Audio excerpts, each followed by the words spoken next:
Leçon 5. La diversité et l'équilibre. Écriture. Éphésiens 4, verset 13. Vérité fondamentale. Les divers dons du ministère ont été accordés à l'Église afin d'assurer son équilibre. Une des choses les plus passionnantes concernant les ministères accordés par Christ est la diversité. La fonction d'apôtre semble inclure presque tous les différents genres de ministères. Le prophète a un ministère d'inspiration. Il parle sous l'inspiration et la révélation directe de Dieu. L'évangéliste reçoit directement du Seigneur la capacité de prêcher la parole, de sorte que des âmes sont sauvées. Le pasteur est le berger des brebis de Dieu. Le docteur enseigne la parole, non en fonction d'un talent naturel, mais grâce à un don divin du Saint-Esprit.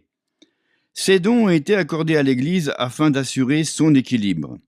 Notons la collaboration entre les différents dons du ministère dans l'Église d'Antioche. Acte 13, verset 1. Cette question de coopération et d'équilibre est cruciale dans le corps de Christ s'il veut être efficace. Un seul ministère ne peut pas espérer satisfaire à tous les besoins du corps de Christ. Certaines personnes tombent dans l'excès et croient qu'un serviteur de Dieu n'a pas de vrai ministère, à moins de se consacrer principalement aux manifestations des dons de l'Esprit. Pour ces personnes, il ne suffit pas d'enseigner ou de prêcher la parole. Mais le corps de Christ doit réaliser que Jésus a établi divers ministères dans l'Église pour une bonne raison. Tous ces dons sont essentiels pour que l'Église du Seigneur Jésus atteigne sa pleine maturité en Christ. Malheureusement, les enseignants peuvent parfois traiter les évangélistes de superficiels, en les accusant de rechercher le sensationnel.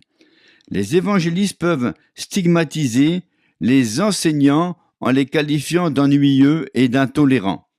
Les évangélistes et les enseignants sont souvent d'accord pour qualifier les prophètes de fanatiques et d'extrémistes. Toutes ces attitudes sont mauvaises.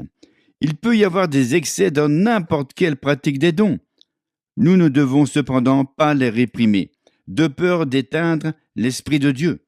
Le plan divin pour toutes les fonctions établies par Dieu dans l'Église, c'est qu'elles servent de contrepoids les unes pour les autres afin de se corriger et de se compléter. Le prophète doit inspirer l'enseignant.